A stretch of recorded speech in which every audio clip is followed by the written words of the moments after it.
ಹೀಗೆ ಭಕ್ತಿಯಿಂದ ತಮ್ಮ ನೆಚ್ಚಿನ ದೇವರಾದ ಶಿವನಾರದ ಮುನಿಯನ್ನು ಹೊಗಳುತ್ತಾ ಹಾಡುತ್ತಾ ಸ್ಮರಣೆ ಮಾಡುತ್ತಾ ಭಕ್ತರು ಎಡೆ ಸಮರ್ಪಣೆಯನ್ನು ಮಾಡ್ತಕ್ಕಂಥ ದೃಶ್ಯಗಳು ಇವು. ವಿಜಯನಗರ ಜಿಲ್ಲೆ ಹರಪನಹಳ್ಳಿ ತಾಲೂಕಿನ ಚಿಗಟೇರಿ, ಚಿನ್ನದ ಚಿಗಟೇರಿ ಬಯಲುಸೀಮೆಯ ಪ್ರಸಿದ್ಧ ತೀರ್ಥಕ್ಷೇತ್ರ ಶಿವನಾರದ ಮುನಿ ಕ್ಷೇತ್ರ. ಈ ಕ್ಷೇತ್ರದಲ್ಲಿ ನೆಲೆಸಿರ್ತಕ್ಕಂಥ ಶಿವನಾರದ ಮುನಿಯ ರಥೋತ್ಸವ ಪ್ರತಿ ವರ್ಷ ಮೂಲಾ ನಕ್ಷತ್ರದಂದು ವಿಶೇಷವಾಗಿ ಜರುಗತಕ್ಕಂಥದ್ದು. ಆ ನಿಮಿತ್ತವಾಗಿ ರಥೋತ್ಸವದ ದಿನ ಬೆಳಗ್ಗೆ ಮತ್ತು ಮಾರನೆಯ ದಿನ ನಾರನ್ ಮುನಿಗೆ ಮಣ್ಣಿನ ಮಡಿಕೆಯಲ್ಲಿ ನೈವೇದ್ಯವನ್ನು ಎಡೆಯನ್ನು ಸಮರ್ಪಣೆ ಮಾಡ್ತಕ್ಕಂಥದ್ದು ಇಲ್ಲಿನ ವಿಶೇಷ. ಮಣ್ಣಿನ ಮಡಿಕೆಯಲ್ಲಿ ಅಕ್ಕಿ ಹುಗ್ಗಿಯನ್ನು ಸಿದ್ಧತೆಯನ್ನು ಮಾಡಿ ಎಡೆಯನ್ನು ಸಮರ್ಪಣೆ ಮಾಡ್ತಕ್ಕಂಥದ್ದು. ಅಕ್ಕಿ, ಬೆಲ್ಲ, ಬಾಳೆಹಣ್ಣು, ಬೆಲ್ಲ, ತುಪ್ಪ ಇವುಗಳನ್ನು ಚೆನ್ನಾಗಿ ಬೇಯಿಸಿ ಎಡೆಯನ್ನು ಸಿದ್ಧ ಮಾಡಲಾಗ್ತದೆ. ಎಡೆ ಮಾಡ್ತಕ್ಕಂಥವ್ರು ಇಲ್ಲಿ ಎಲ್ಲ ಪುರುಷರೇ ಎಡೆಯನ್ನು ಸಿದ್ಧ ಮಾಡ್ತಾರೆ. ಮಡಿಯಿಂದ ಇದ್ದುಬಿಟ್ಟು ಎಡೆಯನ್ನು ಸಿದ್ಧ ಮಾಡ್ತಾರೆ. ಅದು ಮಣ್ಣಿನ ಮಡಿಕೆಯಲ್ಲಿ ಎಡೆ ನಿರ್ಮಾಣ ಆಗ್ತಕ್ಕಂಥದ್ದು, ಸಿದ್ಧತೆ ಆಗ್ತಕ್ಕಂಥದ್ದು. ಮಣ್ಣಿನ ಮಡಿಕೆಯನ್ನು ಬಿಟ್ಟು ಇಲ್ಲಿ ಬೇರೆ ಯಾವುದರಲ್ಲೂ ಎಡೆಯನ್ನು ಸಮರ್ಪಣೆ ಮಾಡೋದಿಲ್ಲ. ಇಂದಿನ ಪರಂಪರೆ ಆ ರೀತಿ ಇಲ್ಲಿ ಬೆಳೆದು ಬಂದಿರತಕ್ಕಂಥದ್ದು. ಇಲ್ಲಿ ನೋಡಿ, ಎಡೆ ಸಿದ್ಧ ಆದ ನಂತರ ಜಾಗಟೆ ಗಂಟೆಗಳನ್ನು ಬಾರಿಸುತ್ತಾ ದಾಸಪ್ಪಗಳು ಮುಂದೆ ಸಾಕ್ತಾರೆ.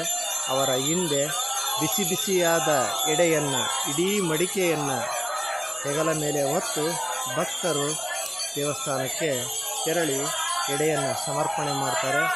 ಸುಡುವ ಗಡಿಗೆಯನ್ನೇ ಹೆಗಲ ಮೇಲೆ ಹೊತ್ತು ಭಕ್ತರು ಎಡೆಯನ್ನು ಸಮರ್ಪಣೆ ಮಾಡ್ತಾರೆ. ಅದು ಒಂದು ಇಲ್ಲಿನ ವಿಶೇಷ. ಬೇರೆ ಎಲ್ಲ ಕಡೆಗೂ ಮನೆಯಲ್ಲಿ ನೈವೇದ್ಯವನ್ನು ಸಿದ್ಧಪಡಿಸಿ ಒಂದು ತಟ್ಟೆ ಅಥವಾ ಬಟ್ಟಲಿನಲ್ಲಿ ತಂದು ನೈವೇದ್ಯವನ್ನು ಮಾಡಿದರೆ ಇಲ್ಲಿ ಆಗಲ್ಲ.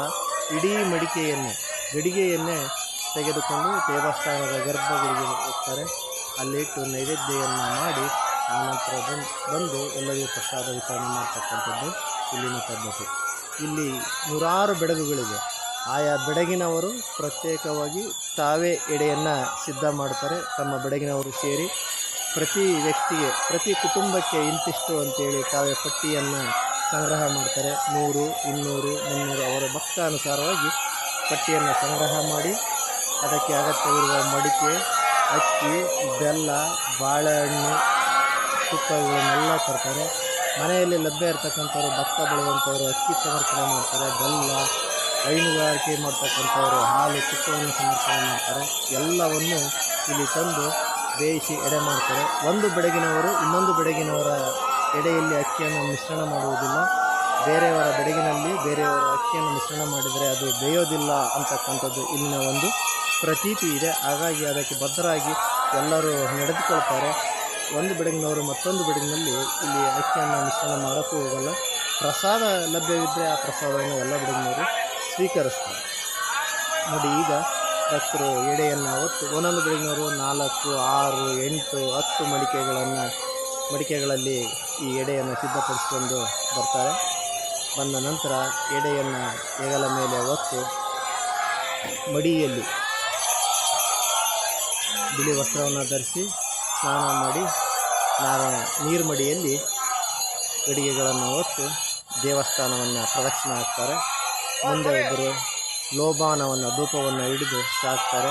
ಈ ವರ್ಷದ ಧೂಪವನ್ನು ಹಿಡಿದು ಬುಳ್ಳಾಪುರದ ಪವನ್ ಕುಮಾರ್ ಹೋಗ್ತಾ ಇದ್ದಾರೆ. ಹಾಗೆ ಕಂಡಜ್ಜಿಯ ಗೌಡಗೇರಿ ನಾರಪ್ಪ ಇವರು ಪಂಚಲಾರ್ ಬೆಳಗಿನ ಇದು ಎಡೆ ಸಮರ್ಪಣೆ ದೃಶ್ಯಗಳು. ಅವರು ಈ ಎಲ್ಲರ ನೇತೃತ್ವವನ್ನು ವಹಿಸಿಕೊಂಡು ಸಾಕ್ತಾ ಇದ್ದಾರೆ. ಎಲ್ಲರೂ ಭಕ್ತಿಯಿಂದ ಮುಂದೆ ನಿಂತಿದ್ದು ಎಡೆಯನ್ನು ಸಿದ್ಧ ಮಾಡ್ತಾರೆ. ಈಗ ದೇವಸ್ಥಾನದ ಆವರಣದ ಒಳಕ್ಕೆ ಎಡೆ ಹೋಗ್ತಾ ಇದೆ.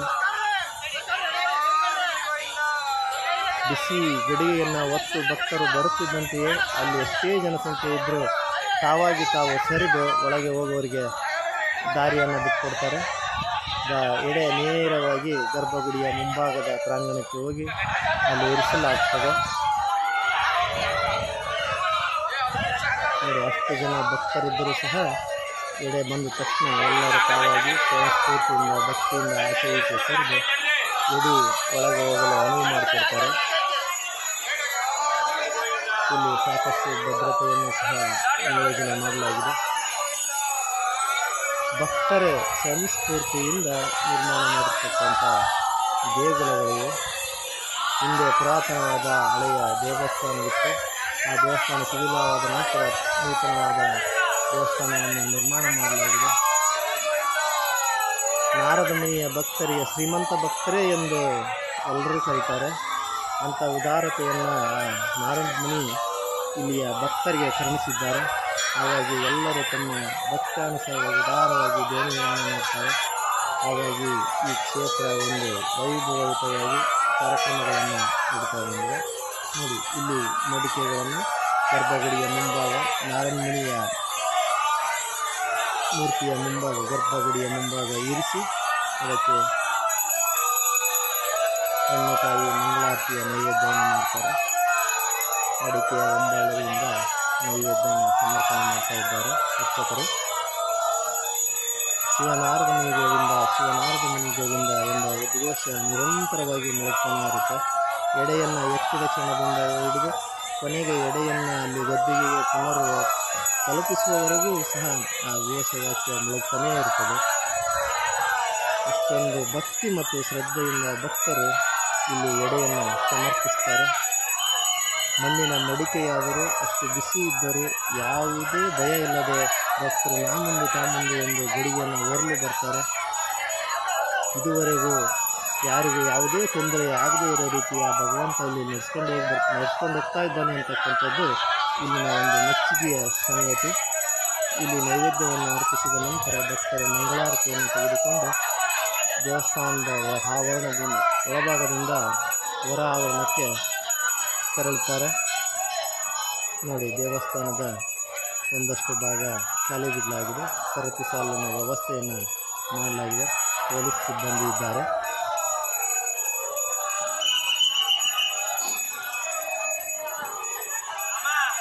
ಇಲ್ಲಿ ಭಕ್ತರೇ ಮುಖ್ಯ, ಭಕ್ತರ ಹೊರತು ಇನ್ಯಾರೂ ಇಲ್ಲ. ಭಕ್ತ ಮತ್ತು ದೇವರ ಮಧ್ಯೆ ನೇರವಾದ ಒಂದು ಭಕ್ತಿಯ ಸಮರ್ಪಣೆ ನಡೀತಿದೆ. ಇಲ್ಲಿ ನಾರಾಯಣ ಮುನಿಯ ಹಳೆಯ ರಥ ಶಿಥಿಲವಾದ ಕಾರಣ ನೂತನ ರಥವನ್ನು ನಿರ್ಮಾಣ ಮಾಡಲಾಯಿತು. 2017 ಏಪ್ರಿಲ್ 17ರಂದು ತರಳಬಾಳು ಜಗದ್ಗುರು ಡಾಕ್ಟರ್ ಶಿವಮೂರ್ತಿ ಶಿವಾಚಾರ್ಯ ಮಹಾಸ್ವಾಮೀಜಿಯವರು ರಥೋಹರಣ ಮಾಡುವ ಮೂಲಕ ಚಾಲನೆ ನೀಡಿದರು. ಇದೊಂದು ಅವಿಸ್ಮರಣೀಯ ಮತ್ತು ಐತಿಹಾಸಿಕ ಘಟನೆಯಾಗಿ ದಾಖಲಾಗಿದೆ. ಶರಣು ಶರಣಾರ್ಥಿ. ಜೈ ತರಳಬಾಳು, ಜೈ ತರಳಬಾಳು, ಜೈ ತರಳಬಾಳು.